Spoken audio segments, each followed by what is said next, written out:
ملحد کے ساتھ جب گفتگو کے دوران وہ شکست کھا گیا اور ذلیل ہو گیا سب کے سامنے، تو کہا کہ اب آ کر اپنے نبی پر بات کرو۔ اور پھر مجھے تیش دلانے کے لیے اس نے رسول اللہ صلی اللہ علیہ وسلم کی شان میں جو توہین آمیز کلمات بکنا شروع کیے۔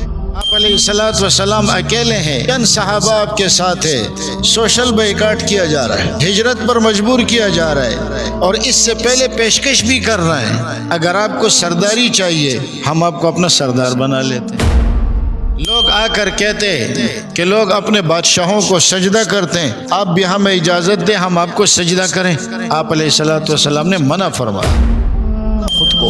آپ علیہ الصلوۃ والسلام کسی سے ہاتھ ملاتے ہیں تو جب تک وہ نہ چھوڑے آپ نہیں چھوڑ رہے، بلکہ ایک روایت میں تو آتا ہے کہ مدینہ کی ایک چھوٹی بچی آپ علیہ الصلوۃ والسلام کا ہاتھ پکڑ لیتی، جس طرف لے جانا چاہتی آپ اس کے ساتھ جاتے، بچی کا بھی دل نہ توڑتے۔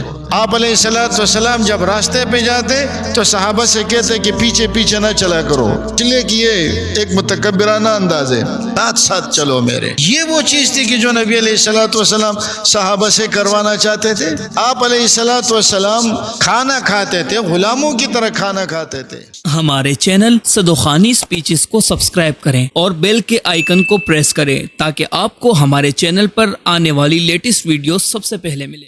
رسول اللہ صلی اللہ علیہ وسلم کو اللہ نے جو مقام عطا فرمایا، دینی طور پر بھی اور دنیاوی طور پر بھی، وہ آپ اپنی مثال آپ ہیں۔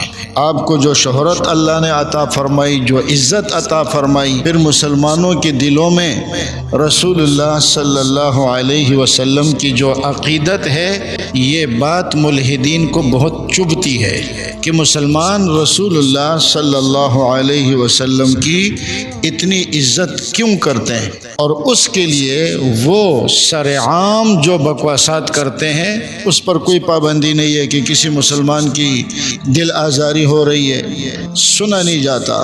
میں نے 2-3 مرتبہ ملحدین کے ساتھ گفتگو کی، پھر اس کے بعد میں نے توبہ کر لی، اس لیے کہ جو بکواسات وہ کرتے ہیں وہ سننے کے قابل نہیں ہوتے۔ انسان کی غیرت ایمانی یہ برداشت نہیں کر سکتی۔ جب آپ گفتگو کریں تو گفتگو میں حتی الامکان فریقین ایک دوسرے کی رعایت کرتے ہیں، لیکن ملحد کبھی بھی یہ نہیں کرے گا۔ اور ایک ملحد کے ساتھ جب گفتگو کے دوران وہ شکست کھا گیا اور ذلیل ہو گیا سب کے سامنے، تو کہا کہ اب آ کر اپنے نبی پر بات کرو۔ اور پھر مجھے تیش دلانے کے لیے اس نے رسول اللہ صلی اللہ علیہ وسلم کی شان میں جو توہین آمیز کلمات بکنا شروع کیے تو میں لائیو اسٹریم سے ہی غائب ہو گیا۔ تو ملحد کا تو کام یہی ہے کہ رسول اللہ صلی اللہ علیہ وسلم کی یہ عقیدت مسلمانوں کے دلوں میں کیوں ہے، اور اس عقیدت کو وہ مسلمانوں کے دلوں سے نکالنا چاہتے ہیں۔ اب جب دیکھا کہ رسول اللہ صلی اللہ علیہ وسلم مسلمانوں کے دلوں میں اب کی محبت ماں باپ سے بھی زیادہ ہے، راسخ ہو چکی ہے، مسلمان کتنا ہی گناہگار کیوں نہ ہو، لیکن رسالت کے معاملے میں، توہینی رسالت کے معاملے میں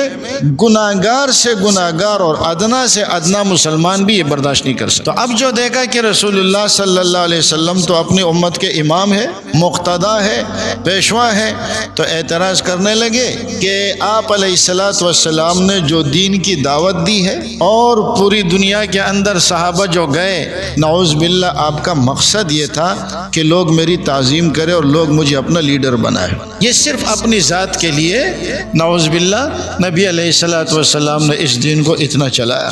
حالانکہ اگر غور کیا جائے ابتدا کی بات ہے، آپ علیہ الصلوۃ والسلام اکیلے ہیں، چند صحابہ آپ کے ساتھ ہے، سوشل بائیکاٹ کیا جا رہا ہے، ہجرت پر مجبور کیا جا رہا ہے، اور اس سے پہلے پیشکش بھی کر رہے ہیں اگر آپ کو سرداری چاہیے ہم آپ کو اپنا سردار بنا لیتے ہیں۔ پیسہ چاہیے بتاؤ کتنا چاہیے، کسی عورت سے نکاح کرنا چاہے اشارہ کرے نکاح بھی کرا دیں گے، لیکن یہ دعوت دینا چھوڑ دیں۔ اب آپ بتائیں کہ اگر سرداری کے لیے یہ سب کچھ تھا تو کہہ دیتے نا کہ ٹھیک ہے مجھے سردار بنا دو، مجھے پیسہ دے دو، کسی خوبصورت عورت سے میرا نکاح کرا دو، ختم ہو جاتی، سرداری تو مل جاتی نا۔ فرمایا نہیں، ایک ہاتھ پر چاند رکھ دو ایک پر سورج رکھ دو تو بھی اپنی دعوت سے باز نہیں آؤں گا۔ جواب تو وہی مل گیا۔ سرداری چاہیے ہوتی تو سرداری تو وہ دے رہے تھے، پیسے بھی دے رہے تھے، اس عورت سے نکاح کرنا چاہے ہے اس کے لیے بھی تیار تھے، لیکن نبی علیہ الصلوۃ والسلام نے ساری تکلیفیں برداشت کی، بائیکاٹ کیا گیا، بھوک اور پیاس برداشت کی۔ کون سی شاہانہ زندگی تھی نبی علیہ الصلوۃ والسلام کی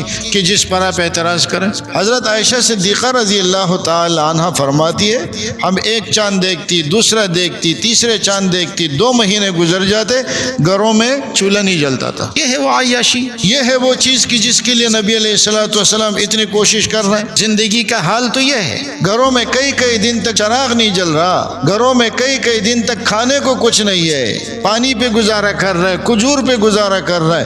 کہتے یہ آپ نے اس لیے کیا تھا کہ لوگ میری تعظیم کرے، تعظیم مقصود ہوتی تو سردار تو وہ بنا لیتے۔ پھر نبی علیہ الصلوۃ والسلام، وہ تو صورتحال یہ تھی کہ آپ علیہ الصلوۃ والسلام لوگ آ کر کہتے کہ لوگ اپنے بادشاہوں کو سجدہ کرتے ہیں، آپ بھی ہمیں اجازت دیں ہم آپ کو سجدہ کریں۔ آپ علیہ الصلوۃ والسلام نے منع فرمایا، یہ بات ہوتی تو سجدے کرا دیتے نا خود کو۔ آپ علیہ الصلوۃ والسلام کسی سے ہاتھ ملاتے ہیں تو جب تک وہ نہ چھوڑے آپ نہیں چھوڑ رہے، بلکہ ایک روایت میں تو آتا ہے کہ مدینہ کی ایک چھوٹی بچی آپ علیہ الصلوۃ والسلام کا ہاتھ پکڑ لیتی، جس طرف لے جانا چاہتی آپ اس کے ساتھ جاتے، بچی کا بھی دل نہ توڑتے۔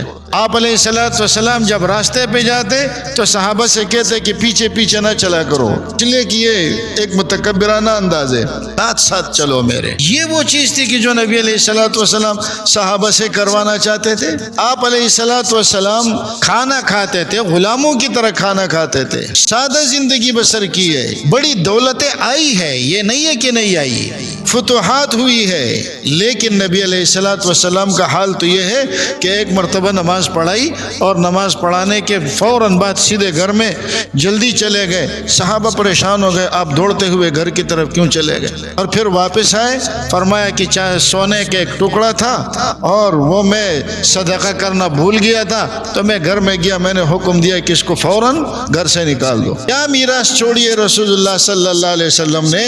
مالداری کا پتہ تو یہاں سے چلتا نا۔